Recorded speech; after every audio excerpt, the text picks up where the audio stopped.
Hello, everybody, and welcome to the Commander Pod, your Magic the Gathering podcast for all things Commander. I'm Spencer Simpson. And I'm Kelton Howell, and we have had a major pivot in what our episode was going to be about this week. We were talking before we started recording, and we were discussing how a lot of the Teenage Mutant Ninja Turtle cards got spoiled this last week because of the Lorwyn pre-release. A lot of promo cards were misplaced, and a lot of the Lorwyn pre-release packs ended up having TMNT rares in them as their promos. So because this happened, Wizards actually just ended up putting together the card gallery early for TMNT and posted all of the rares that were spoiled because of the pre-release kits on there. So we actually have a lot of the major hits from the set already spoiled, which is totally crazy. So as we were talking about that, we were having a lot of fun looking at the cards, and we decided, hey, let's just talk about it this week, and maybe, get some people excited for Teenage Mutant Ninja Turtles, because I'm kind of excited now. I don't think I was excited before, and I am excited now.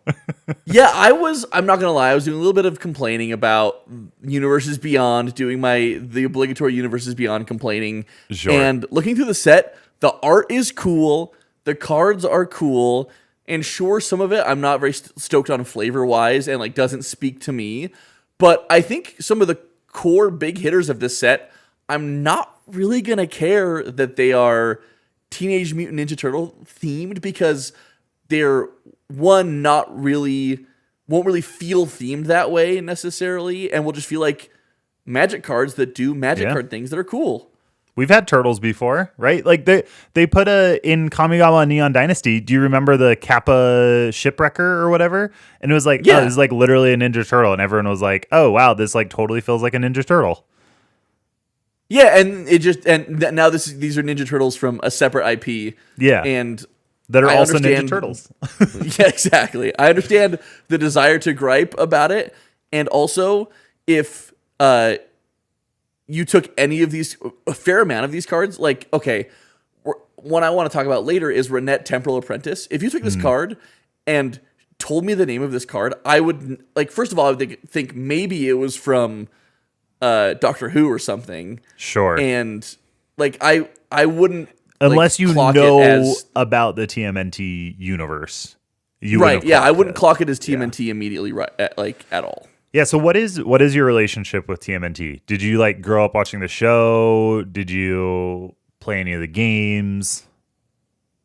I grew up watching the show a little bit, but as I when it was airing very regularly, I was pretty young, so I wasn't savvy to TV programming and when things would be on, and that wasn't really what I was doing as a kid anyway. So I was kind of just watching TV as it happened. Yeah. So I'd get glimpses of Naruto and Dragon Ball Z and Pokemon or whatever. I do remember one time recording an episode of Pokemon. It was the one where Ash trains up a Hitmonchan or a Hitmonlee to fight the Hitmonchan. It's so cool. But but yeah, I would just watch it when it came on. I think it was so cool. I thought the concept of it was cool. I loved it. I played the Super Nintendo video game, the side scroller kind of. I guess it's not technically a true side scroller because it's probably got some Y axis or Z axis you can move on. Yeah. But yeah, that was my relationship wasn't too deep with it, but I always thought it was cool when I was a kid for sure. We'd play it at the playground. We'd all be everyone would fight over who got to be Leonardo with the cool swords and Raphael with the cool knives, and then I always wanted to be Donatello because he was smart and had a cool bow staff. I love it, man. Yeah, I was kind of in the same boat. I was much more in that Pokemon era. Just to give some perspective, Pokemon aired in the US in 1998. TMNT was 11 years earlier, 1987. Whoa. Yeah, so I think it was the generation right before me, of kids right before me, that really my cousin was really, really into Ninja Turtles, still is, and I'm actually so excited for the set because I'm excited to introduce him to Magic through Ninja Turtles, because I know I can get him to play now. So I'm actually very excited about that. But I personally don't have a ton of history with the Ninja Turtles besides watching the occasional episode, playing the occasional game. seeing it at my cousin's house, like he had all the action figures and everything. Yeah, and there's been like obviously Ninja Turtles content since then, but I feel like most of that content has been revivals of Ninja Turtles for like nostalgic revivals of Ninja Turtles for people who were already enjoyers of that content more than new like introducing new enjoyers of the content. I mean, I do think there have been like quite a few like series focused on at kids. I think True, but like I was in the gap where like there was the original and then there was like the new stuff and like I was right in the middle of it. So it's like I didn't get exposed to the new stuff really when I was a kid, and it was too late for me. Yeah. Anyways, let's talk about some cards. I think we each picked out 10 cards we want to talk about. We'll move through them pretty quickly. I don't know. We'll see. We'll see how long we talk about these. Maybe we'll only make it through 5 each, but there's a lot of cool ones. So we'll also I'll share a link to the card gallery in the description. So if you want to look at the cards yourself, you totally can.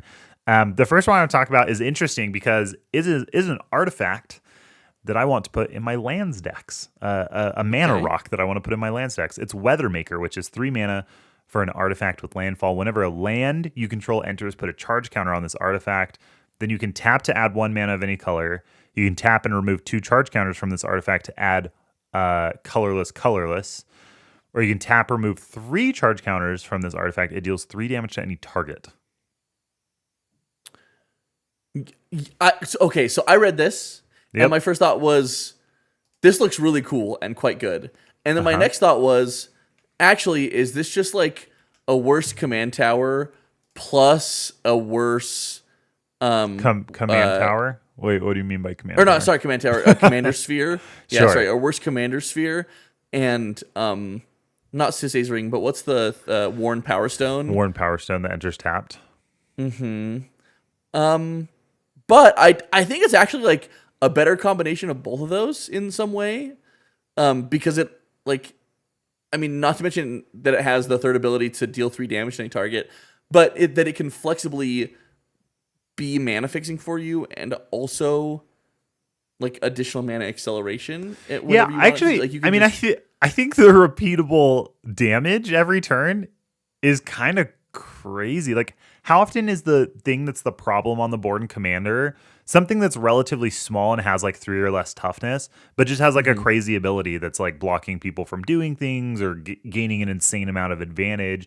And if you're in a lands deck, you could potentially do this every turn, right? Yeah, you'd need to have. I think every turn might be a stretch, even in a lands deck. Because you have to get 3 lands on the battlefield. So if you're playing like fetch lands and are able to like recur them, like if you're playing fetch lands, I think this is very, very feasible. Especially if you're playing give something if you need a fetch land, something gives you an extra land drop, and something that lets you play lands from your graveyard, and then that's 4 in a single turn. I think you're also missing the spells that just put lands onto the battlefield, like Open the Way, or like Harrow, or Aegis Restoration, or something like that. Like, true. And I actually really don't think it's that hard to hit 3 lands a turn. Yeah, and a lot of those are playing. A lot of land decks are playing those as like card draw effects. Technically, like you're playing like a Tetiova or an AC or whatever. No, I think this is going to turn out to be like really flexible. I think but you're right. It is.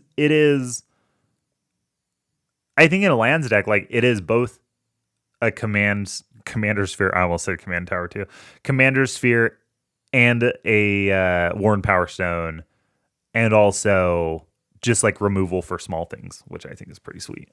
Yeah, kind of a big blasting station that's not a combo piece, or like. Yeah, I don't know. I think this card's going to play well. It's just weird that I would want to put a mana rock in my like mono green lands deck. Like it's a weird design space, and I like that. And that's actually how I feel about this. Is a good card to start with because I feel like a lot of these cards, I was like, oh, that's a really interesting design space that I can't believe we haven't explored before. I have a few like that where I'm like, we didn't have a card like this before. Like this is the first time we're seeing this effect, which is really exciting. Yeah, no, this card's cool. I think this would be cool one to try out in Commander. I feel like right now, in terms of three cost mana rocks, I'm still pretty high on Bender's Water Skin. Oh heck yeah! I just put that into a deck this week. It is so sweet.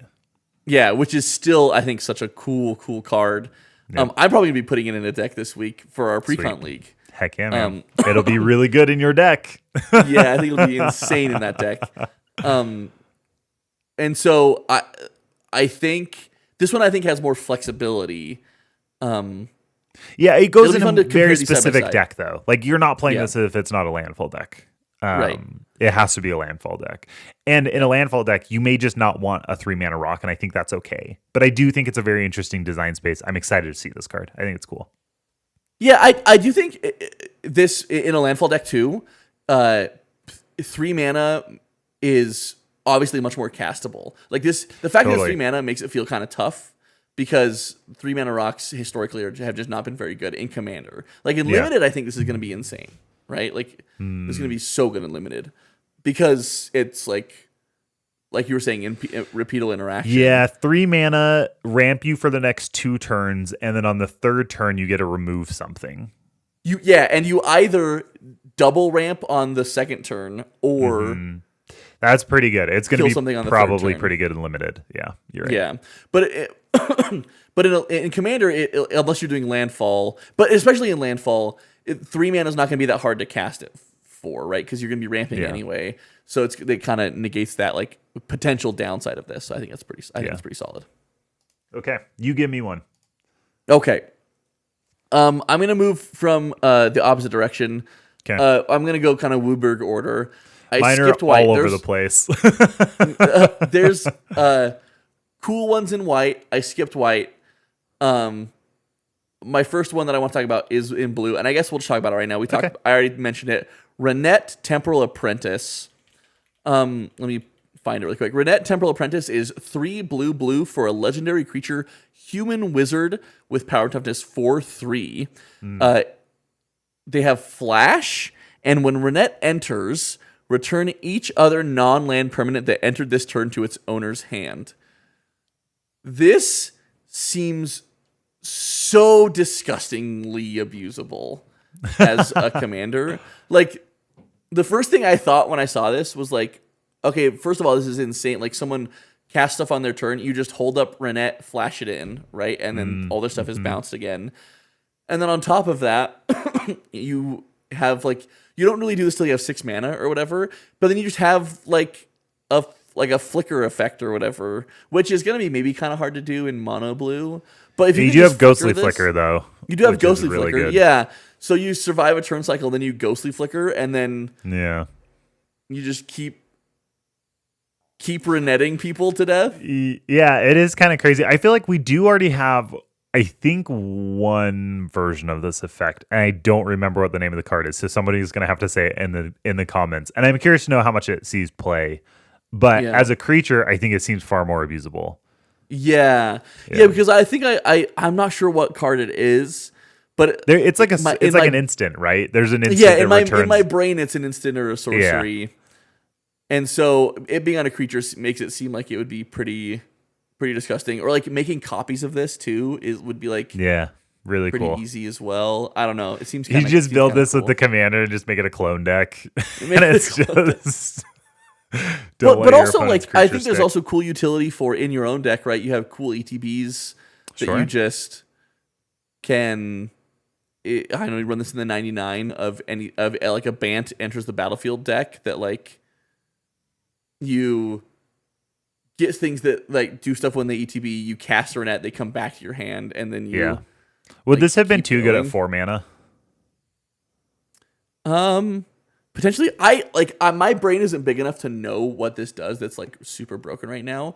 Yeah. But like, let's say in a CDH realm, you do like Soul Ring, Mana Vault, your free rocks, and then you just cast Renette off of those. You float all the mana; these just come back to your hand, and you just cast them all again, right? Which is like kind of crazy. I don't know. Cool. I think there's cool things you could do with this. Yeah, I think it's cool. I do think it's cool. I hate that it's 5 mana. I don't know. A 5 mana flash creature seems rough to me. It's tough, especially that it feels like it's doing so little and only blowing out one player. In Limited, this is going to be gross. Yeah, but like, oh my gosh, in Limited, this is going to be crazy. Yeah, but when I think of like 5-mana flash creatures, the other one I think of is like Evelyn the Covetous, which flashes in and exiles the top card of each player's library that you can just like choose to cast spells from on your turn. Yeah, that's cool. I think Renette's cool. I'm excited to see what people do with this one because inevitably somebody will find something very, very cool to do with this. People are going to break this for sure. Yeah, I think it'll be cool.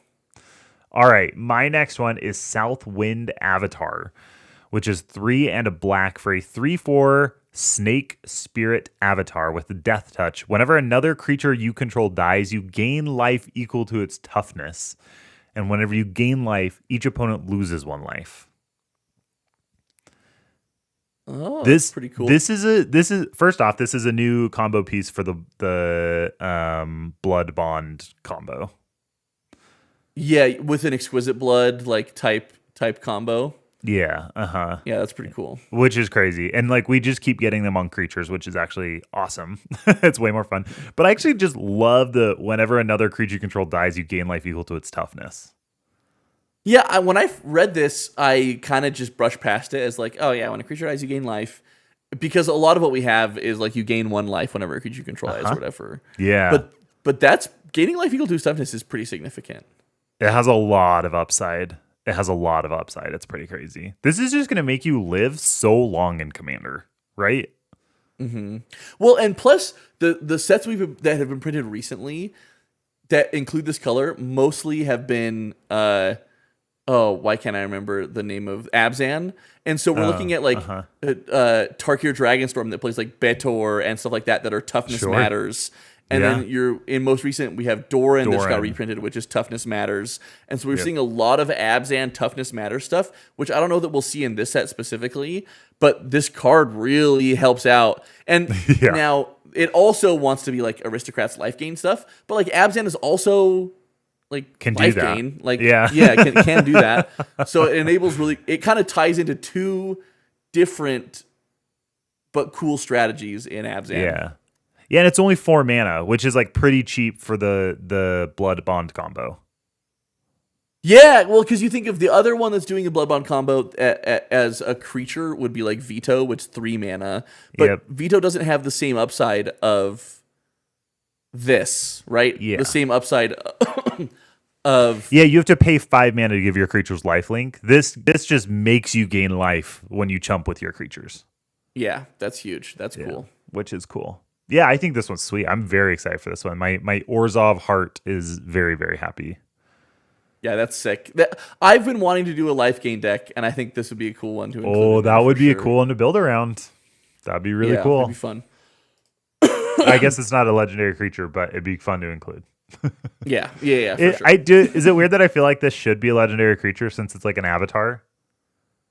There's a part of me that feels that way. But honestly, I guess are the Myojin avatars? Myojin. No, they're not legendary creatures. They are legendary creatures. Are legendary. They're spirits. But they're bad commanders because you have to cast them from your hand, I think. Oh yeah, that's funny. Yeah. Right? I mean there are a lot of other avatars though in Magic that are not. Like the ones from Neon Dynasty specifically, like Myojin of Grim Betrayal, of Blooming Dawn. If they enter with an indestructible counter if you cast them from your hand. Yeah, that's right.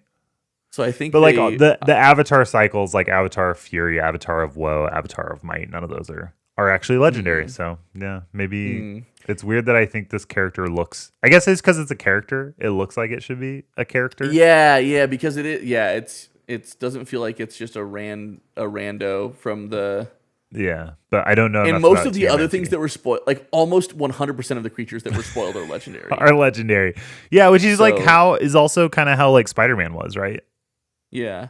It just felt. In fact, I just looked through blue. Every blue creature that was spoiled was legendary. Funny.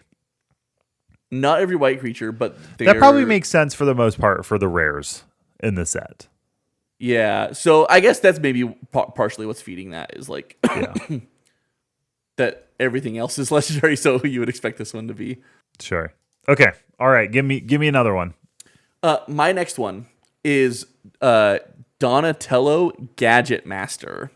Cool. So Donatello Gadget Master is 2 and a blue for a legendary creature, mutant ninja turtle, obviously, with power and toughness 3/2. It has sneak for 1 and a blue. So sneak this is a new mechanic from this set. You may cast a spell for 1 and a blue if you also return an unblocked attacker you control to your hand. Wow.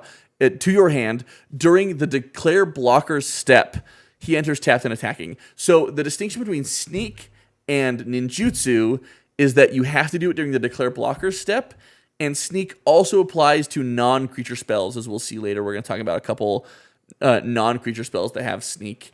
Is it templated? I don't remember how ninjutsu is templated, but is it templated that you return an unblocked attacker you control to hand? Is it basically to its owner's hand, so that if you steal somebody's creature and you ninjutsu it, it goes to probably the owner's hand? Oh, interesting. I would assume so, right? Yeah, to its owner's hand. Yeah, I'm not sure. I bet that's just shorthand for to its owner's hand. If I had to Probably. guess. Yeah, it's probably the same way that like enters is the way they're doing, like they're simplifying the language there a little bit. Yeah. Yeah, in any case. Did you read the second half of this card? No, I did not. So I have sneak for 1 and a blue. That is how sneak works. The rest of Donatello is that whenever Donatello deals combat damage to a player, create a token that's a copy of target artifact you control. Which is crazy. Dude, I think that's so cool. For just dealing combat damage. Now, he's going to be hard to get through after you're done sneaking him. After he's snuck, I think he's going to be hard to get through for combat damage. But the first time you get through, like, you obviously might build with like some unblockable creatures or whatever, or just like evasive or creatures. If you're an artifact deck, you're making Thopters. Yeah, right. Yeah. Right. Yeah, you just get rid of a Thopter token, get Donatello in, make a token copy of your Helmret's archive. It's a legendary, but like you get what I'm saying, like something big, crazy. I think it's cool. Crazy. I think it's a cool card. This one is really sweet. I think this one's awesome, and I love artifact decks, so I'm excited to see what people do with this one too. And like to that point, it's probably really good in the 99. Like it doesn't even have to be a commander to be really great. Yeah. I think like I'm happy that this is a lot of the ninjutsu mechanics we have. There aren't very many that are like exceptionally powerful. Like most of the ninjutsu I think that we've seen so far has been built for limited, which I think is good and healthy. But this is a mechanic that seems like is a cool ninjutsu mechanic that can be pretty busted in Commander and like a fun thing to build around. Yeah. Whereas a lot of the ninjutsu we've had is just like draw a card when it deals combat damage, or like I don't know. I think and they're really powerful and limited. Like Fallen Shinobi is like so powerful and limited. Yes, and that's like one of the best things you can be doing with ninjutsu in Commander. But that's just because it's like the best ninjutsu. Whereas this is like better than your average ninjutsu, kind of far and away, even. Yeah, it's pretty specific to things that you're already wanting to do in Commander, like copying artifacts. Yeah, exactly. Yeah. Exactly. Yeah. Well, let me share a sneak card that is not on a creature. This is Raphael's Technique. It's 4 red for an instant. Each player may discard their hand and draw 7 cards, but it has sneak for 2 and a red, which may feel familiar, kind of like a Wheel of Fortune. Mm-hmm. At instant speed, no less, which is really cool. Instant speed only during the declare blocker step. Yeah. It is an instant, but it is only an instant for 3 mana during declare blockers. Yeah. That's cool, though. Well, it's a sorcery, isn't it? Oh, no, it is an instant. You're right. Yes, you're right. It is a 6 mana instant. You're right. Yeah, it's an exceptionally expensive instant for wheeling unless you want to do it during declare blockers. I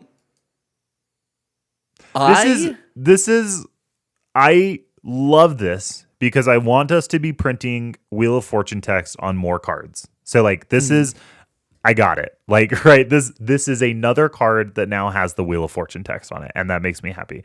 This is significantly worse than Wheel of Fortune. Yeah. In the sense that besides the mana cost, like this is very restrictive. You have to return an unblocked creature to your hand to cast it for Wheel of Fortune mana. Yeah. The worst part of Wheel of Fortune is the fact that your opponents who would like to discard their hand discard it. And the best part of Wheel of Fortune in terms of giving your opponent's card advantage is that those players who have shaped their hand and like their hand have to discard it. Yes. This gets rid of both of those parts of Wheel of Fortune, in that if a player has a bad hand, they then get to discard their hand, draw 7 cards. And if they have a good hand, they don't have to. Yeah. Yeah, the forced discard, I think, is what makes Wheel of Fortune really good. Yeah. And I think this is like your Necrodominance, Volatile Storm Drake, like your like attempt to fix Wheel of Fortune. Yeah. Because, pardon me, for all intents and purposes, you're casting this, it's an instant. You're casting it at instant speed during declare blockers. For all intents and purposes, this is a sorcery because you're casting it on your turn as well. Yep. Right? And so you're not going to gotcha somebody with this. Right. It's just a fixed Wheel of Fortune, but I like it. I like that it's doing that because Wheel of Misfortune was trying to do that as well. And in just like such a complex way. And also like, because people get to choose, Wheel of Misfortune is doing what that is doing. Just, I guess, differently, right? Like, but that's the thing. In red, I want Wheel of Misfortune and Raphael's Technique. Like, I just want all the wheels that I can get in red to refill my hand. And we talked about this in our card advantage episode. Because it feels so bad that like Wheel of Fortune kind of is one of your only options for refilling your for mass card draw in red. And now that's not true. There's lots of really good card as we talked about. There's lots of good card advantage engines. They just look different than traditional card draw and either happen in like small bursts or are like impulse draw or whatever. But I like that there's, to your point, an alternative to Wheel of Fortune because there is a stigma around playing Wheel of Fortune because it's a reserve list, very expensive card. Yep. And this is like a nicer version of that people won't be like, oh, you're playing Wheel of Fortune? I didn't want to discard my hand. It's like, great, well, you don't have to. But I'm going to, and I'm going to draw 7 cards. Yeah. Yep. And all I had to do was essentially sacrifice this goblin to do it. Exactly. Yeah, it works well in red because red does have tokens. Yeah. So I'm happy with this one. Give us more. I want more. Give me more wheels. I'm a big fan. I was actually kind of down on this too, and not really down on it per se, but like I wasn't as excited about it until we had this conversation. And I'm like, dang, I need to get myself a Raphael's Technique to put in my red decks because this is sick. Yeah. Because the upside of it too is like there's lots of things in red decks that care about like like if you like what's it called? Combustible Gear Hulk or whatever. It cares about mana value. Mm-hmm. Yeah, exactly. Yeah. And so that's really good that this is actually mana value 6. Sure. But you are, Palantir of Orthonk or whatever cares that this is mana value 6, but you're actually casting it for 3. Like there's some cool. Anyway, cool card. Love it. The next one on my list also has Sneak, and is not really a fixed version of a card, but just a good version of a card. It is Splinter's Technique. Ooh. It is 3 and a black for a sorcery. It has Sneak for 1 and a black. You may cast this spell for 1 and a black if you also return an unblocked attacker you control to hand during the declare blocker step. We know what Sneak is. Sorry, I just went into autopilot and read that. Search your library for a card, put that card into your hand, then shuffle. So as we discussed, Sneak lets you cast things at instant speed, right? But you're virtually still casting it at sorcery speed because it's like during your turn, during a specific phase of your turn, right? Like it's sorcery speed for all intents and purposes. But if you're playing a deck that can get an unblocked creature pretty easily, or like a free creature, this is like another demonic tutor that you just cast during. What's insane is that even without the sneak part, like this is just an easier to cast diabolic tutor. Yeah. Yes. Exactly. Crazy. And then it's a diabolic tutor with the benefit of it's also being a demonic tutor. Yeah, and actually, you know what? Can I say I actually kind of like that because diabolic tutor feels really bad, and I think one of the cool things about Black is that you can play tutors, and like there's and I like demonic council as a restrictive tutor that you can play now, Yeah. And I think this is a cool version of that you can give up something to turn this into a demonic tutor. So it's slightly worse than Diabolic Intent, right? I mean, it's actually quite a bit worse than Diabolic Intent, right? Okay, so I think generally speaking, yes. If we were talking specifically about CEDH, I think it depends on the stage of the game that this is worse than Diabolic Intent. So Rograk Silas is a very popular deck. Rograk is a 0 mana commander. You cast it for free, and it utilizes that fact to sacrifice Rograk to create mana, or to not sacrifice it to create mana with like Mox Amber and stuff, or to sacrifice it to buy Diabolic Intent to search your library. At late stages of the game, where Rograk can't get in for damage, or can't get in to be unblockable, Diabolic Intent looks much better, right, than this card. Turns 1 and 2, where you're potentially casting a Rograk, people are tapping out, and you can attack with your Rograk. It can not be blocked. Does Rograk have Menace? I think so. That's part of the shtick, right? Rograk has Menace. Okay, time out. Rograk has Menace. I forgot that he has Menace. So actually, I don't think it matters at the stage of the game, because someone will have only one creature. In casual, Splinter's technique is a little better if you can get through for the attack. If you can get to the declare blocker step with it being unblocked, because then you can recast the creature later. Can you recast exactly? Which is pretty sweet. And exactly. So that's really what it comes down to. Is in casual, can you get through for damage, right, or through to the declare blocker step, I suppose, and cast Splinter's technique. You know what's crazy though is like, you get to declare blockers, right? And often people will say, like, before damage, you can still cast. Oh, no, because is it still the declare blocker step? Or is it in the. Yeah, it's during the declare blocker step when you have priority in declare blockers. Because that's when people would be saying before damage and using their priority. Yes. Would be to. So you can, in response to people removing your creature. Yeah, you can return the creature to hand and get to tutor, get to demonic tutor. Okay, that's so good. I actually really like this card because I don't play Diabolic Intent. I don't play a lot of tutors in casual. I don't play Diabolic Intent in casual. It feels bad to me. I don't like it. I like this one maybe because I also don't play Diabolic Tutor in casual, because I generally don't play tutors, and Diabolic Tutor is pretty bad. Right. I like this one because it's a tutor if I can work for it.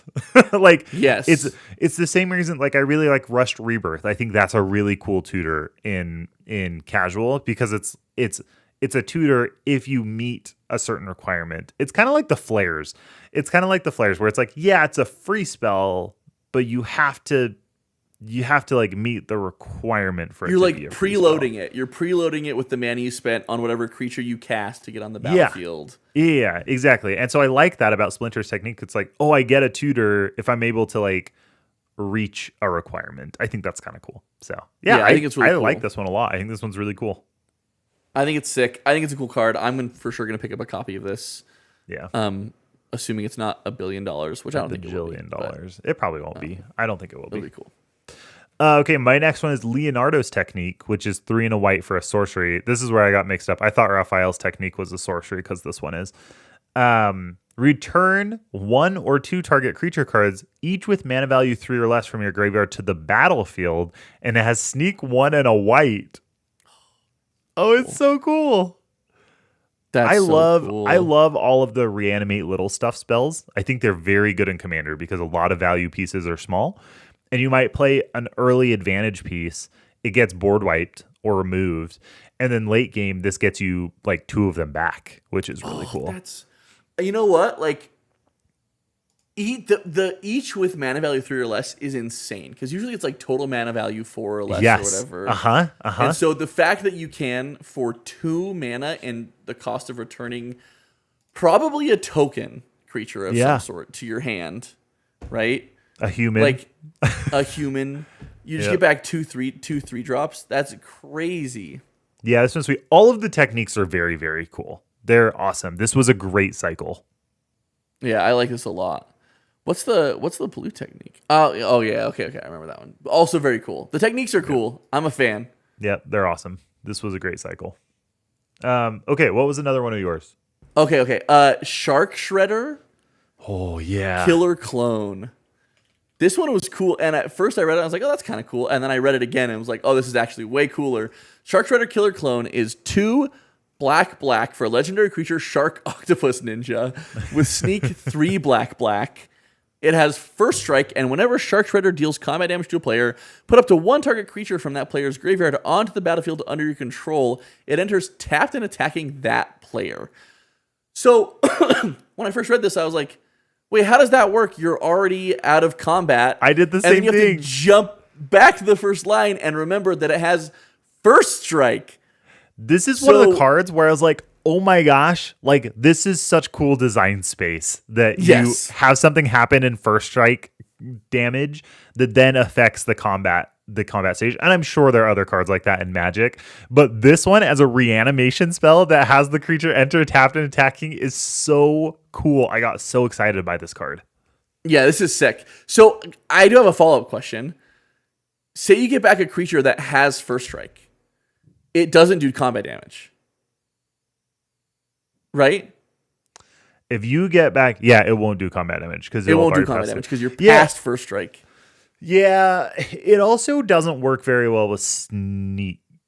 Oh no, it does work well with sneak because first strike damage is still after. It's still after declare blockers. Yeah, so it'll be great with sneak still.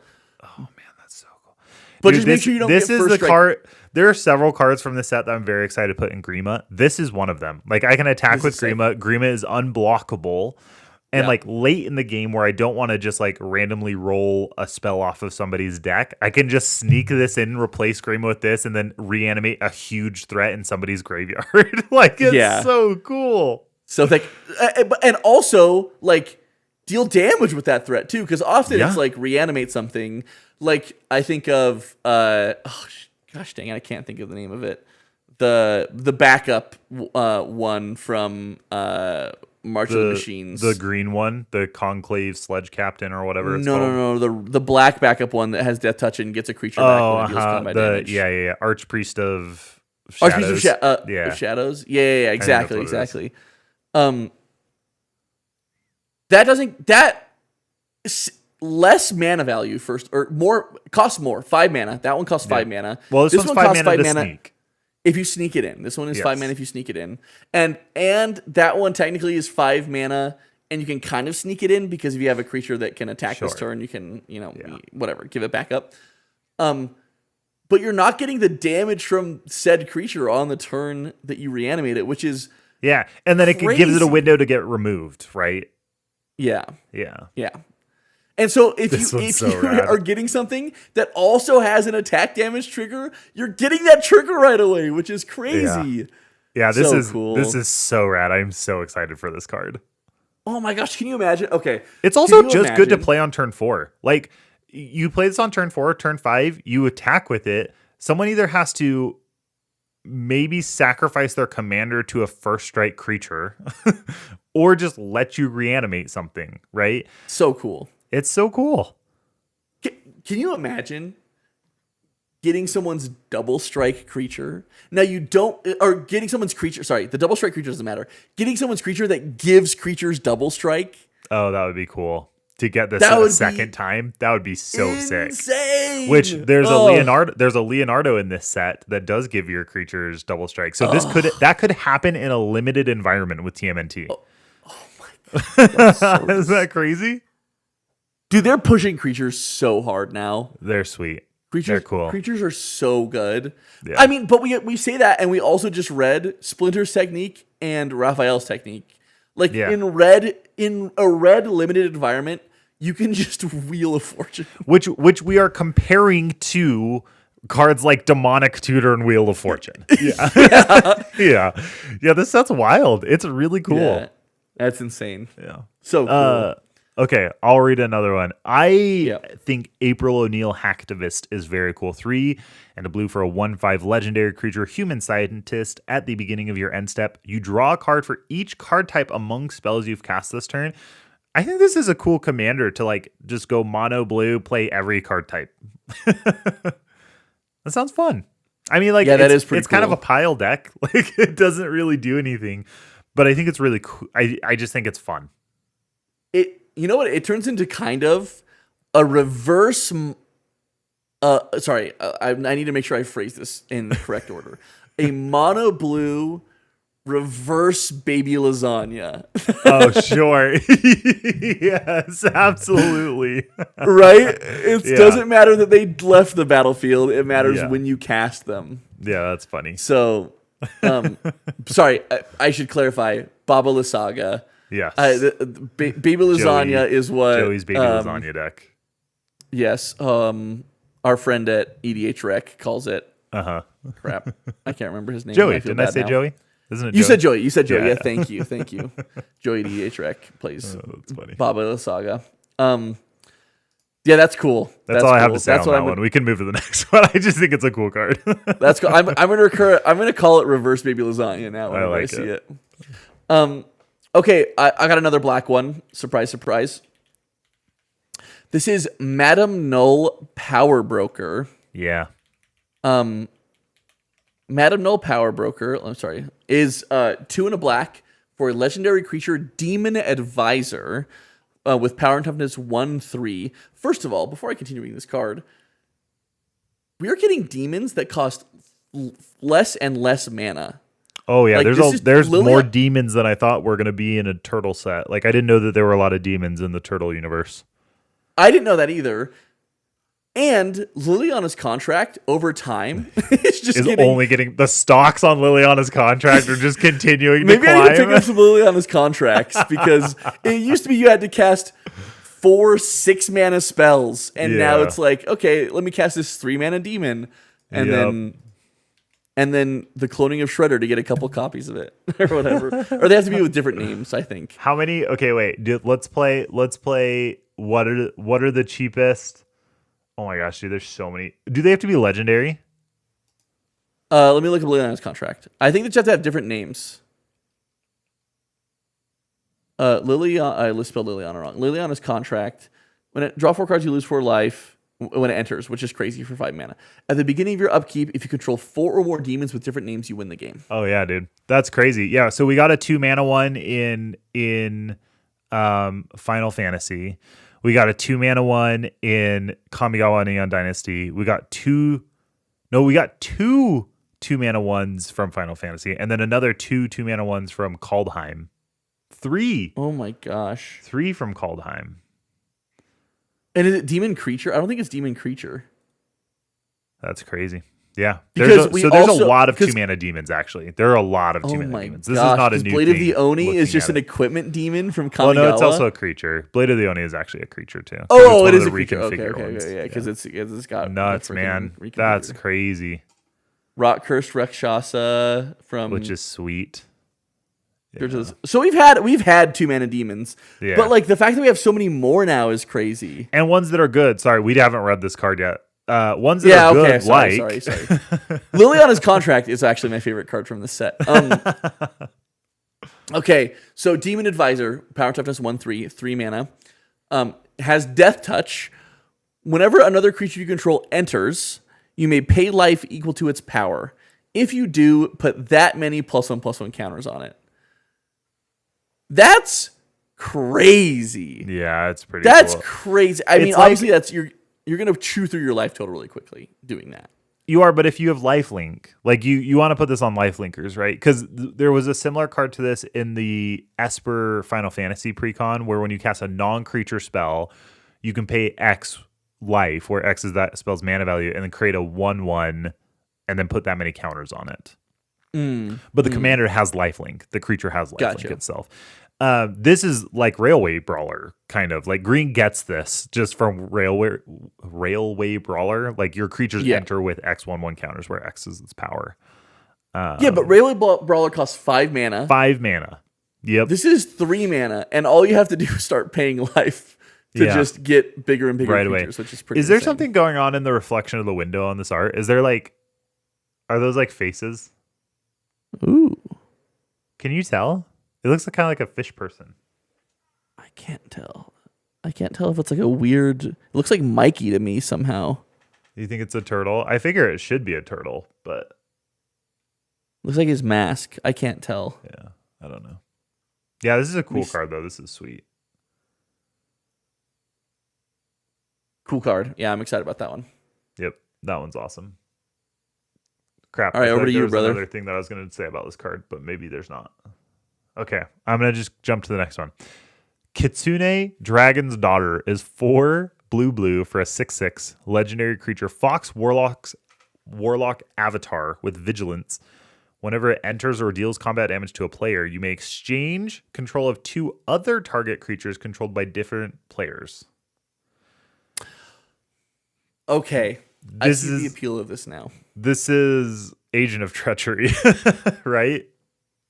Yeah, slightly worse than Agent of Treachery because Agent of Treachery just takes control, right, of the creature. Yeah. It's like a Stormdrake or whatever.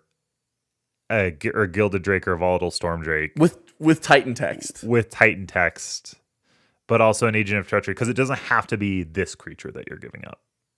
True. Yeah. True. Yeah. So when I first read this, I was like, oh, so I'm just like switching my 2 opponents' creatures.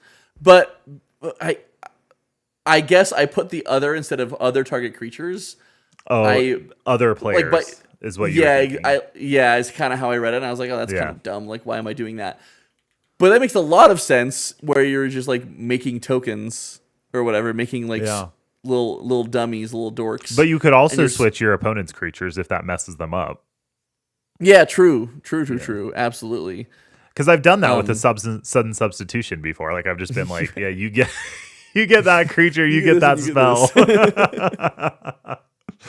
Yeah, you know why I like this card. It's because I play sudden substitution exchange of words. This is like right up my alley. Now I have a commander for that deck. Yeah, sweet. Let's just do it. Let's just play swapsies. This is your swapsies deck. You should actually make this deck and just call it Yankee Swap and then just put in all of those effects. That'd be so funny. Put in Perplexing Chimera or whatever. Yes. That's fun. That'd be fun. Anyways, I think this one looks cool. Okay, give me another one. Okay, the next one I want to talk about is in green. It is called Party Dude. And I couldn't decide if this was pronounced Party Dude or like Party Dude, but I've decided this is a class and they are descriptors of the characters in these colors. So this one, it'd be like Michelangelo, Spencer, Party Dude. Yeah, like exactly. So this is Michelangelo, who is kind of the face of green for the TMNT set, and he is a party dude. This is a 1 green mana enchantment class enchantment. It says when this class enters, each player creates a food token. Already, that's like pretty decent. For 1 and a green, you can level it up to level 2. I forgot how good this is already. Whenever an artifact an opponent controls is put into a graveyard from the battlefield, draw a card. And then for 4 and a green, you can level it up to level 3. Whenever 1 or more of your opponents are attacked, up to 1 target attacking creature gets +X until end of turn, where X is the number of cards in your hand. Okay, that's also insane. Oh man, I need this card for my Corval deck so bad, and it is going to be so expensive because of level 2. It's so good. My gosh. So level 3 also is nuts because I didn't read level 3 well enough in my first go around. But let's talk about level 2. Level 1, obviously, like, fine, whatever, creating foods. Level 2, let's talk about why this is so busted. Okay, based on how Wizards has been printing cards in recent history, the way I would have expected this to be templated would be to have an additional clause at the end that says this happens only once each turn. Yep. Or to be something like whenever an opponent sacrifices an artifact or sacrifices an artifact token or something along those lines. What this does say is whenever an artifact an opponent controls is put into a graveyard from the battlefield. So anytime they sack a treasure, you draw a card. They sack a food, you draw a card. They sack a junk token, you draw a card. They someone casts a board wipe someone casts a Vandal Blast. Yep. You draw cards for every artifact that's gone into graveyards. This you cast a Vandal Blast. Like you cast a Vandal Blast. Yeah, you could be the one doing this. Yeah, it's insane. In CEDH, I don't know if I'll play this, but in CEDH, someone tries to do like Lion's Eye Diamond loops. You draw a card for each time they cast Lion's Eye Diamond. Yeah. You cast a Culling Ritual. You're creating a bunch of mana and drawing a billion cards for each of these artifacts that are going into people's graveyards. This card is so cool. I'm such a big fan of this card. Yeah, it's sweet. Like there is a small chance that the table that you're playing at is just not going to have artifacts on the battlefield. But with how prevalent treasures are, it's pretty low. It just reminds me in terms of like probability, like Carpet of Flowers. I think we determined that like in general, it's like a 75% chance that you're probably going to get mana off of a Carpet of Flowers. Yeah. And I would say it's probably very similar to this. Like, yeah, you may miss like 25% of this time. This doesn't draw you cards. But it has a lot of upside to draw you a lot of cards in the other games. Yes, and more these days, like Carpet of Flowers, like if say you play into a pod where there's no blue, you are hosed, right? Yep. But regardless of pod composition, somebody will have an artifact. And this gives them the foods. It gives them foods. Yeah.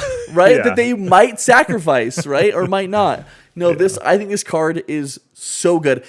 And we haven't even talked about level 3 yet. Let's talk about level 3, which I misread the first time. Not reading it now, but when I was first evaluating this card.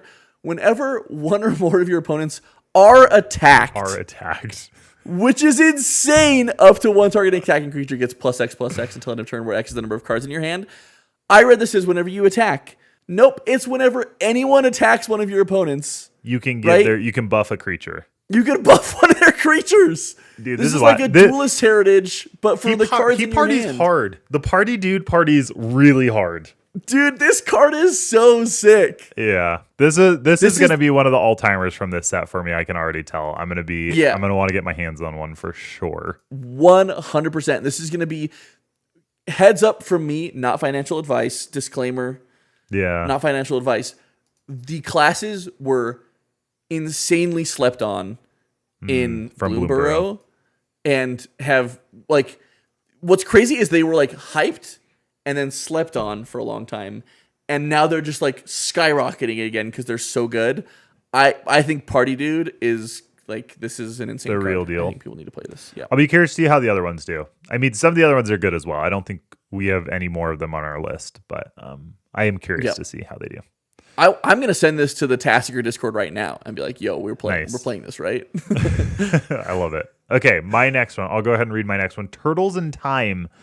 It's 5 blue for a sorcery, 7 mana sorcery. Return all creatures to their owner's hands. Each player may shuffle their hand and graveyard into their library. Then each player who does draws 7 cards. Exile Turtles in Time. Oh my gosh! So this is once again one of those weird spaces where we're kind of revisiting some older effects, where it's like mini Cycrift, plus an optional Time Twister. Yeah. For 7 mana.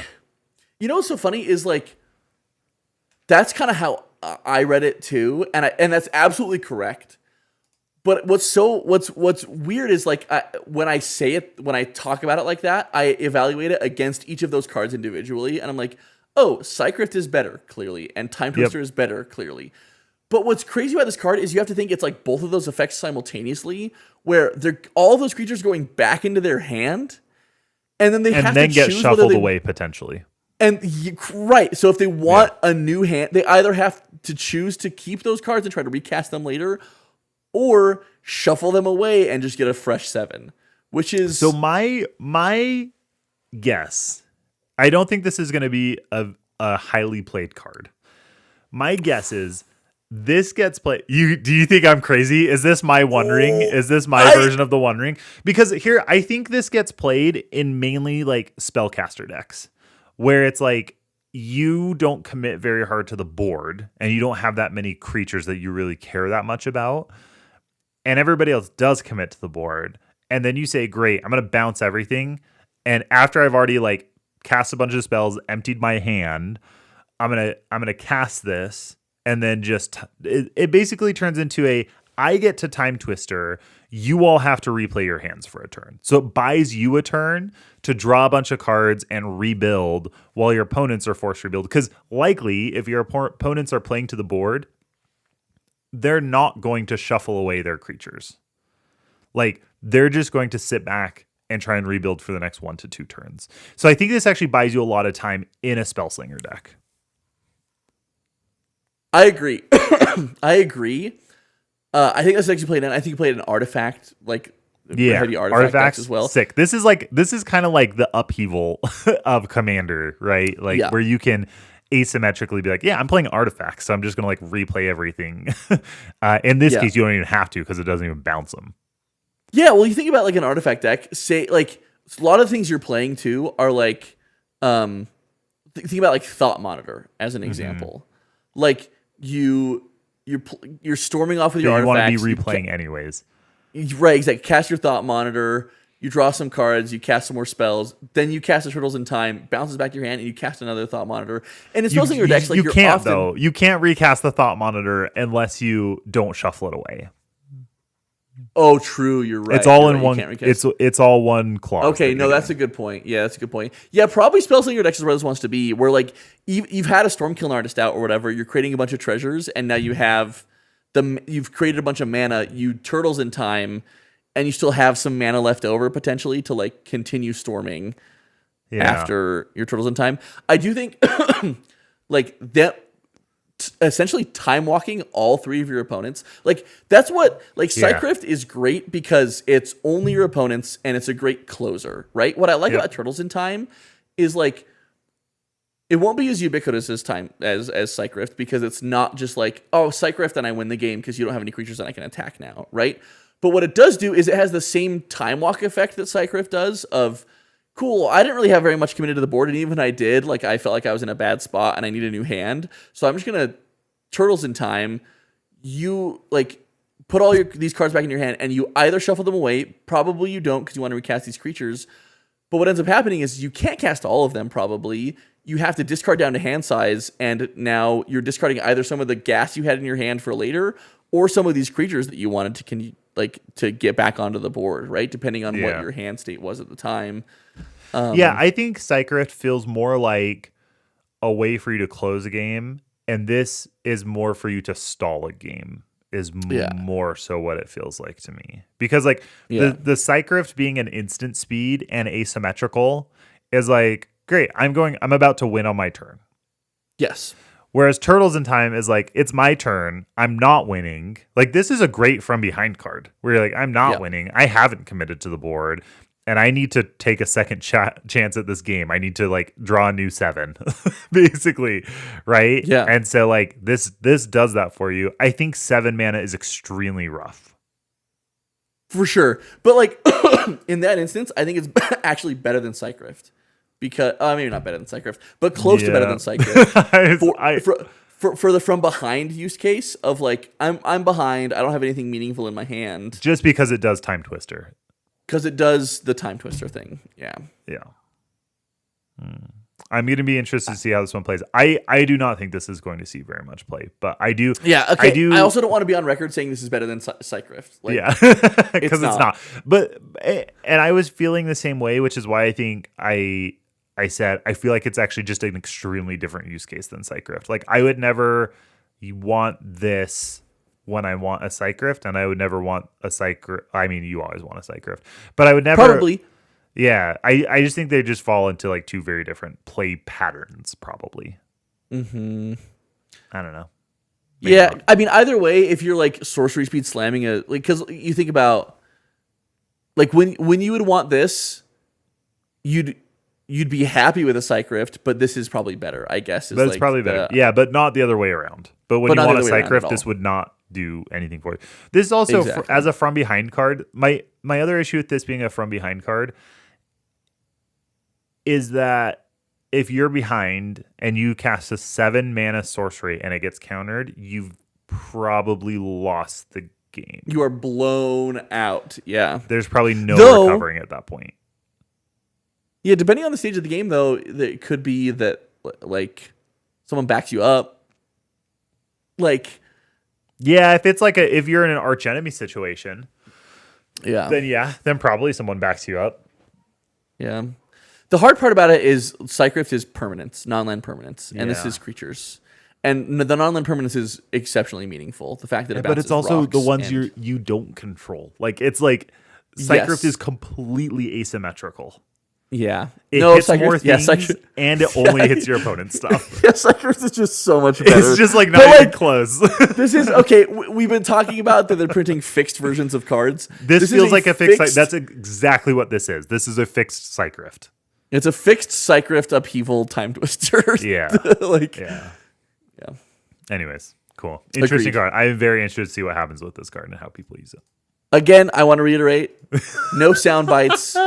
I do not Clip think this it. is better than Cycrypt. Clip it. No, don't clip it. Okay, my next one is Michelangelo Weirdness to 11. I liked a lot of the Michelangelo cards. This one's not very mechanically unique, but I just think it's going to be very good. Michelangelo Weirdness to 11 is 1 and a green for a 1/1 legendary creature, Mutant Ninja Turtle. Again, surprise, they're all going to be Ninja Turtles if they're one of the Ninja Turtles. When Michelangelo enters, create a mutagen token. Mutagen tokens we have not read yet, I don't think. It's an artifact with a pay 1, tap, sacrifice this token, put a +1/+1 counter on target creature, activate only as a sorcery. I don't like that it's only as a sorcery. That'd be cool if it was instant speed. This is a simpler map token. It's a simpler map token. Yeah, exactly. If one or more +1/+1 counters would be put on a creature you control, sorry, this is not mutagen token. This is the rest of Michelangelo's text. If one or more +1/+1 counters would be put on a creature you control, that many +1/+1/+1 counters are put on it instead. Oh, a hardened scales in the command zone. Yeah, sweet. I think it's that's so cool. I mean, Pier does that. Is a hardened scales in the command zone as well. Plus, right? Because it does all any counters. counter. It's a Yeah. doubling season in the command zone, technically, almost, kind of, barely. Sure. It's a branching evolution in the command zone. I don't know which one it is that doubles And all you get counters. and you get toothy with it for free. and you get Toothy with it for free. But this is 2 mana, which is pretty sweet. Well, and +1/+1 counter decks just want all of the hardened scales they can get. So Yeah, and the fact that you can just again in the command zone for 2 mana, slam this is pretty solid. yeah, I like this one. This one's cool. Not much to say about it, just cool. Yep, I'll play it. The next one that I have is the Cloning of Shredder, which is 4 black for an enchantment saga. The first chapter, exile target creature card from your graveyard. Create a token that's a copy of it, except it isn't legendary and is a mutant in addition to its other types. Chapters 2 and 3 are the same. Create a token that's a copy of a card exiled with this saga, except it isn't legendary and is a mutant in addition to its other types. So the nice thing about this, the way a lot of these have been templated in the past, is that you make copies of a token that you have. And so if your token dies, you're straight out of luck. Like you don't then get the benefit of the later copies. This one, as long as the enchantment's on the board, whatever you exile you're gonna get a copy of it every turn. I like that. It almost certainly says a card exiled with this saga because of the Because you can remove the counters from this and keep triggering the first one over and over and over yes, again. yeah. Okay. Yeah. Cool. Yep. That's pretty Blinking cool, it too. doesn't work because it's a new instance. No, but and removing counters from it does. then Tom Bombadil also doesn't he double the saga triggers or something? I don't actually remember how Tom Bombadil works. I'll look it I would have up. to look Tom it up. Bombadil. But there are definitely ways that you can trigger no. these multiple times. So Cool. Very cool. I love clone cards. I'll take a clone card any day of the week. So Yeah. this one's a fun one. And in black too. Not a lot of clone cards in Yeah. black. Yeah, it's fun. Or true. I don't know. I think It's kind of like a reanimate. Like the first chapter is a 6 mana reanimate, which is terrible. Yeah. But then And it's only from your graveyard, which makes it also more terrible. which also makes it terrible. But the second and third chapters are great because then you just keep getting whatever it is that you're reanimating, and the non-legendary thing really matters. Yeah, that is pretty gross. Yeah. Yeah, you can get 3 that is pretty gross. Valgaboths or 3 Toxrils or 3... Yeah, 3 Toxtrils, baby. That's actually crazy gross. Yeah. Yeah, because then the Ew. problem is after you play this, it immediately gives you the Toxrill. So then they have to, by your next turn, remove Toxrill and the cloning of Shredder. Yeah, because yes, Or else you get so another mean. Toxrill, even if they remove the first Toxrill. Yep. And then another Toxrill immediately state-based action shrinks everything again. Yeah. Yeah. Yeah, because it keeps the slime counters, right? Yeah. Oh, I good, think we I've said broke this before. Toxrill. That is one of my favorite things about Toxrill is that it is there's slime counters and so I had a player know, one it's the time worst. in a CDH game copy. I don't play Toxrill anymore, but when I was on Toxrill, I had someone copy my Toxrill, and there was 2 slime counters on people's creatures, and because their copy resolved and entered the battlefield, someone's like, they wanted to respond after the Toxrill entered the battlefield, and I was like, sorry, this Can't. thing like immediately is dead because of state-based actions, because now it's double Yeah. -1/-1 for each slime counter, which is And you would pretty get cool. that with this if you created 3 copies of Toxrill. Then Yeah, but what's things would crazy get is -3/-3 for each slime counter. they'd get 3 slime counters, so it'd be -9 -9 each Turn. Yeah. which is insane. Insane. Yeah. That'd be crazy. Okay, I think we have 4 more. So I have 3 more. Okay, and I have 2 more. Okay, so Okay. 5 more total. 5 more. The next one I wanted to talk about was Michelangelo. Oh, this was a tough one, but I'm going to talk about this one. Michelangelo Improviser. Michelangelo Improviser is 3 and a green for a 4/4 legendary creature, Mutant Ninja Turtle. Again, obviously at Mythic. Has Sneak for 2 and 2 green. So same mana cost, just 1 more green pip. Whenever Michelangelo deals combat damage to a player, you may put a creature card and or a land card from your hand onto the I didn't know it was battlefield. and. I like it even better now. Yeah, can I be honest? I also didn't know it was and. I just We're saw reading creature these card and I cards was for like, the "That's first time sweet." tonight, so we're gonna miss a lot of what these cards are doing. What I think is so cool about this is like baseline. Baseline, you connect with like a 2-mana creature or whatever. And you don't have like obviously the dream is you have something huge and you have like a guy's cradle or whatever. Baseline, you have a small creature you connect with. You sneak in Michelangelo. It goes to your He hand. connects. That creature goes to your hand because you sneak in Michelangelo. You put that creature back out and a land. And So the you just land. like for Yeah. free have ramped, and that creature's now untapped if that's relevant, Yep. and you get the ETB of that creature if that's relevant. So okay, in standard, you connect with your Badgermole Cub. You Yep. attack with your Badgermole Cub. You sneak in Michelangelo off of your Badgermole Cub, and then you get another Badgermole Cub, and then put a land on the battlefield. You stack the triggers so that your new land is now also a creature and can Yeah, tap man. for 2 mana off your Badgermole Cub. Crazy! This card's gonna be so Yeah. cool. This one is going to be very cool. I do like this one a lot. It's at Mythic for a reason. I think this one's going to be very good. Yep. Cool card. Okay. The next one I'm going to talk about is Ninja Teen, which is the black class. 2 into black for an enchantment class. Whenever a creature you control leaves the battlefield, each opponent loses 1 life. Okay. That's a little bit overcosted for this effect. Level 2 is 1 in a black. Creatures you control get +1/+0 and have menace. Cool. Not particularly impressive. Level 3 is a single black. Creature cards in your graveyard have sneak. 3 in a black. You may cast creature spells from your graveyard using their sneak abilities. Yeah. Okay. All of a sudden, this plays so well. Like, you give your creatures menace so that they're evasive, and then you're able to sneak in the creatures from your graveyard and then recast the creatures from your hand and just keep playing stuff out of your graveyard. It's crazy. And you're draining. You're draining your opponent's. And you're draining. Yeah. And because so it's cool. also whenever a creature you control leaves the battlefield, not dies. So when you sneak the creature back to your hand, it drains your opponents. It's so cool. This is that is such.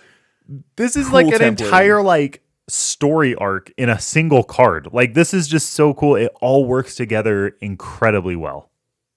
Man, okay. Say what you believe about power creep and wizards, and how the direction they're taking Magic or what have you. They're getting better at printing cards. They're getting better. This is at, just a cool card. Like it's just it's so good cool. design. It's just cool design on a card. I'm a big fan of this one. Yeah. So we've talked about wanting to rebuild our decks in the new year. Well, you've talked about that, and I've been like, yeah, go Kelton. I also want to do that. I think I'm going to build Verena Lich Queen again. Sweet. I think I'm going to give that another attempt because I have so many zombie cards, and I'm like, man, I just want to build a cool zombie deck. Yep. This would be so cool in Verena because you get the attack trigger on Verena for drawing cards and discarding cards that you can then sneak back in. I think this could be cool. I think this could be cool to like sneak in some cool stuff. Yeah, this one's gonna be rad. Would recommend for sure. It does cost a Bolus's Citadel to get this effect, but over the course of several turns. But over the course of 3 turns, yeah, for sure. Yeah, for sure. But with your zombie tokens, them having menace, like that is a thing too. Yeah, true. Yeah, I don't know. That's Makes cool. a difference. Menace makes all the difference. That's why this is just such a great this is just such like a great design for a casual card. Like you don't mind paying a Bolus's Citadel over 3 turns to just like make your cool casual engine function. This works really well with the new Twilight Diviner, right? From Lorwyn Eclipsed, which is 2 and a black for a 3/3 elf cleric. When this creature enters, surveil 2. Whenever one or more other creatures you control enter, if they entered or were cast from a graveyard, create a token that's a copy of it. What? That's insane. Yeah. Oh, I need to buy this card. So I didn't go to the pre-release for this set, and so my radar for this set has been like just tanked. Yeah. There's some cool cards I need to pick. There's some cool cards in this set. This one is awesome. This one's very That is such a cool card. Yeah. I forgot about that. That's so sick. Yeah. Okay, give us your next second to last one from TMNT. Okay. I cut one of them because I was like, I actually don't think this card is that cool. I'm not that interested in it. But I'm going to talk about another one just because I think it's actually kind of neat. Great. Well, maybe not that neat, but just like kind of funny. This one is Rat King Verminister. Yeah. It is 1 and a black for. Was this on your list? Was this one of your last ones? No, it wasn't. But I saw this one. Okay. It made me smile. Because we'd kind of compared lists, and I was I you didn't threw a steal curveball. So okay, cool. Legendary creature Rat Avatar 1/1 is 1 and a black for that. It has Disappear, which is at the beginning of your end step. If a permanent left the battlefield under your control this turn, create a 1/1 black rat creature token and put a +1/+1 counter on Rat King. And its second ability is tap, sacrifice 3 rats, return target creature and all other cards with the same name as that card from your graveyard to the battlefield tap. This is a rat. They made this for Rat Colony. This is a Rat Colony deck, everybody. Relentless Rats, Rat Colony, whatever you're doing, it's made for that specifically. What I think is cool about this is it doesn't say activate only as a sorcery. So this isn't like nerfed to the point that you like have to give people a turn cycle to do this, right? Yeah, like you can block obviously with 3 rats and then tap and sacrifice them, and then yeah.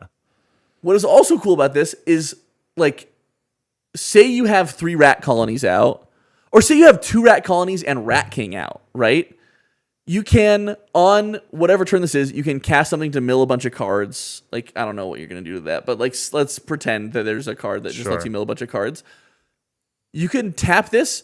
I had this realization with Whisper Blood Liturgist the other day, that it doesn't say tap, sacrifice 2 other creatures. You can sacrifice Whisper itself. Yeah. It's tap, sacrifice 2 creatures. So you sacrifice another creature and Whisper. Rat King is a rat. So you can tap, sacrifice Rat King and the two other rats. Let's pretend they're rat colonies, because why would you play anything else in your deck? And put this ability on the stack. Those 2 rat colonies come back tapped. You can do this on someone's end step. Untap on your turn with all of your rat colonies that are now in your graveyard. Because you only need to have 1 in your graveyard that's targetable when you put this ability on the stack, but the other ones still come back because they still share a name. They'll be in the graveyard by the time it resolves. Yeah. That's sick. That's really good cool. templating on this one. Yeah. I think this will be fun.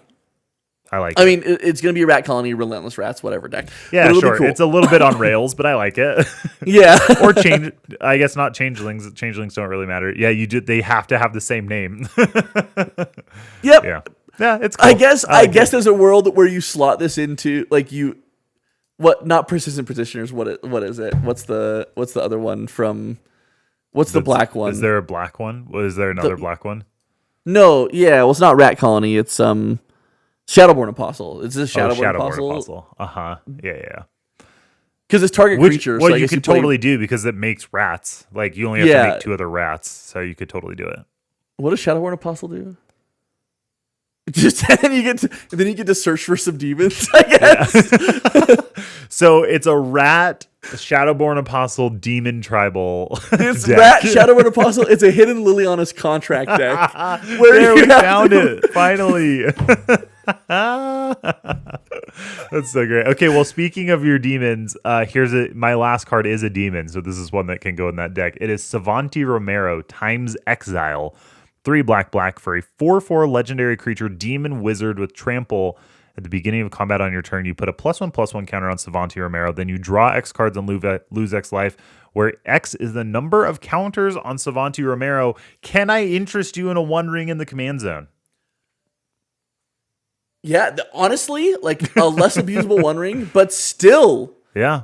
Well, less abusable, except for you can just put any type of counter on it. True. Actually, you're so right. Yeah. I'm thinking in terms of like untapping the 1 ring, but Yeah. you just like we just talked about a commander that lets you pay life to put counters on something equal to its power. Yeah. So you just cast Savanti Romero on curve in your pre-combat main phase and then draw 5 cards. Yeah. Though you have to You lose 10 pay life. 4 life or 9 life doing and then that. 9 life and then 4 more life. Yeah, so 9 total life.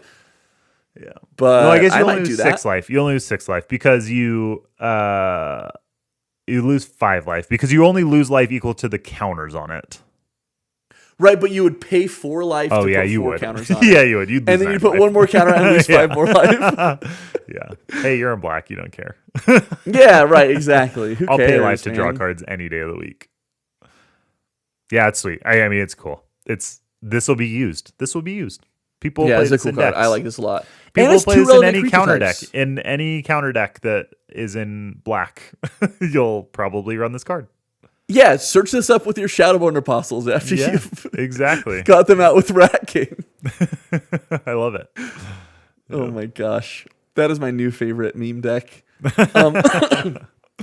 Okay.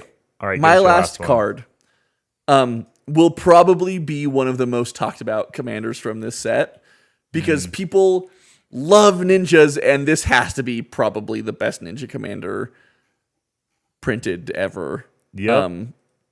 This is Splinter Radical Rat. Splinter Radical Rat is 1 and 2 Orzhov hybrid mana for a legendary creature, Mutant Ninja Rat, with power and toughness 2/4. So already a 3 mana 2/4 that's easily castable because even though it's 2 pips, it's 2 hybrid pips, which is really good. Spencer, Orzhov ninjas?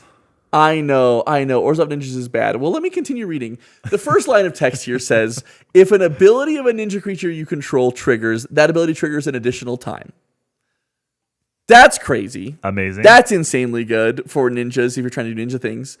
But then Splinter has the ability for 1 and a blue, target ninja can't be blocked this turn.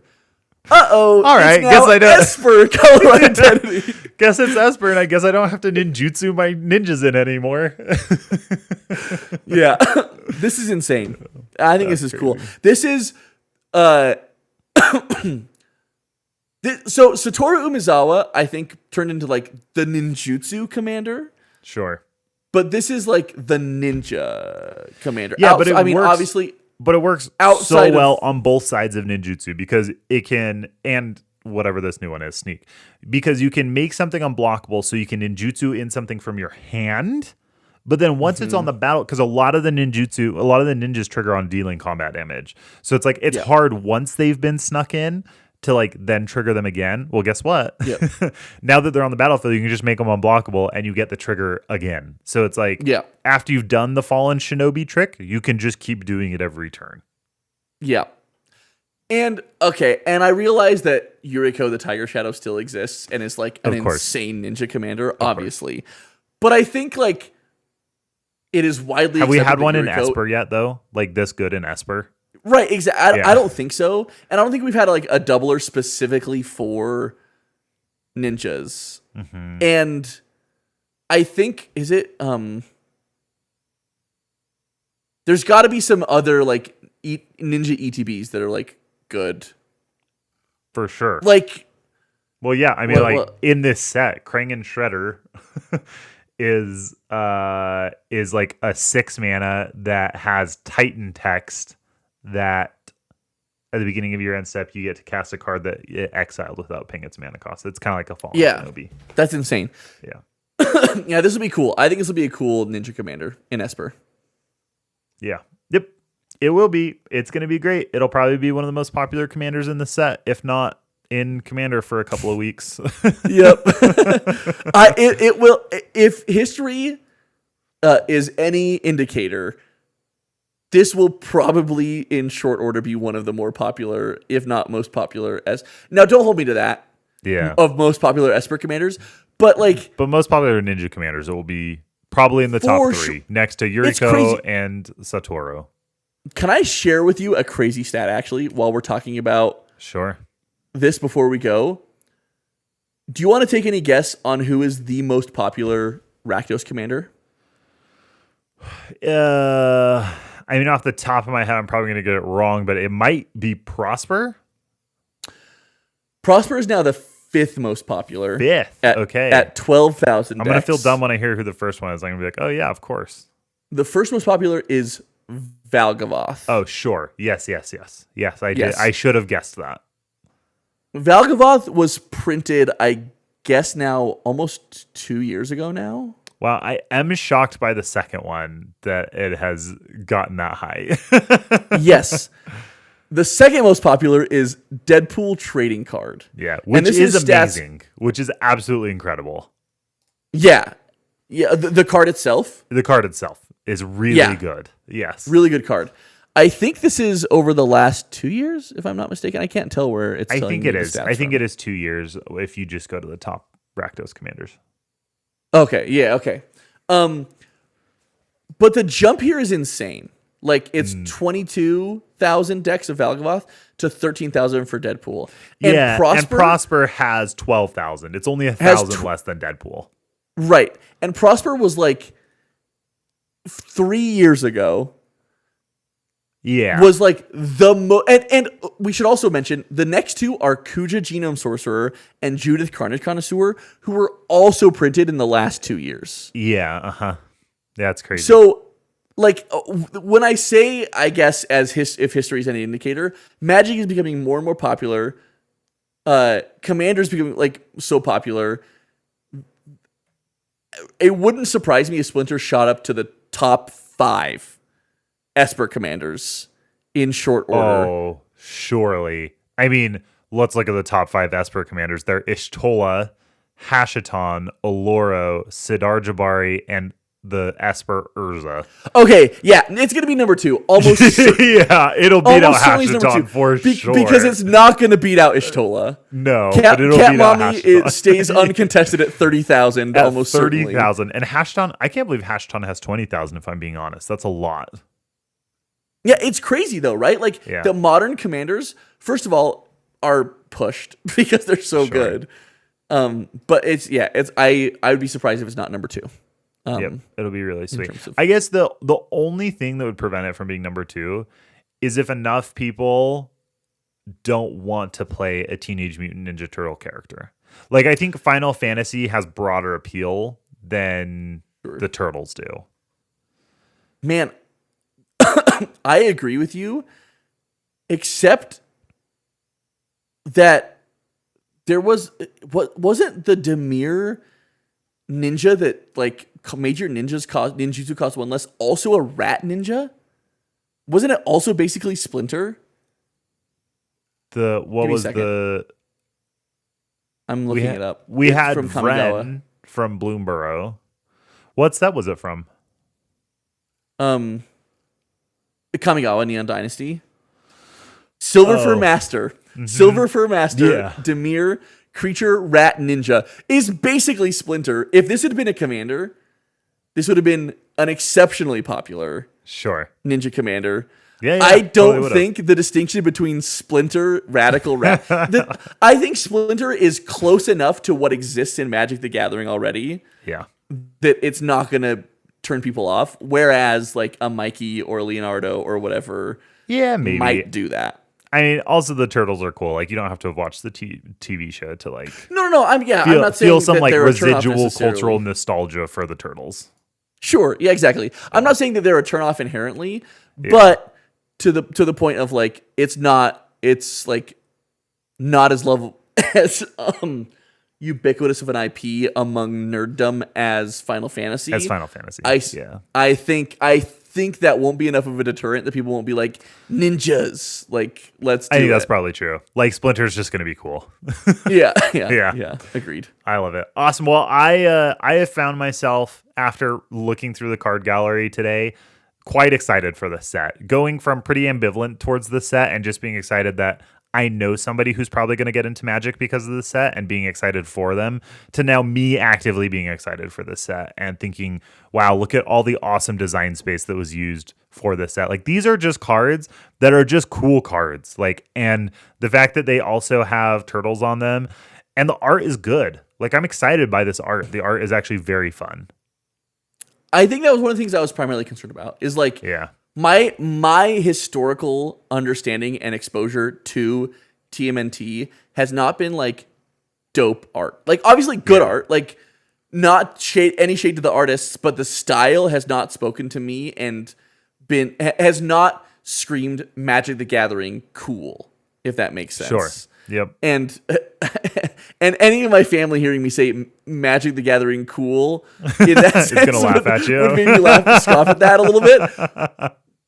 But all of you who are listening know what I'm talking about. It's just I think a little bit of a different vibe, and I think they've captured both the vibe of TMNT and also what I would expect out of a Magic the Gathering set in the art. Yeah. It's with cool. with the artists that they've chosen, the art that they've done. Very and I cool. will say, I've been very impressed overall with Universes Beyond that despite looking at cards online, as soon as I hold a Magic card in my hand, even if it's from a different IP, it feels like a Magic card. Like it actually fits into paper so much better than it initially looks on a screen. Yes. Like as an example, one of the cards we looked at today, I mean, we didn't talk about it, but Michelangelo's Technique, done by one of our favorite artists, Dominic Mayer. Yep. It's got Michelangelo on it in a dope pose, holding his nunchucks with like artistic pizza floating around him. Yeah. And I'm like, this is dope. Like I'd love to play this as a card. Like I will get this card even if I don't play it just because like it's sick. Yeah, it's exactly. So cool. Yeah. But I will also play this card because it's also really cool. Yep. Awesome. Okay, well, thank you all so much for listening. Let us know what you think of these cards that were spoiled. We're a little sad as to how they were spoiled. It is a bummer that it kind of, in a way, created some noise around the Lorwyn Eclipsed pre-release because really that set should be celebrated. But we are very excited for what is coming down the line. So make sure to subscribe, join our Discord, and until next time, remember to always pay the one.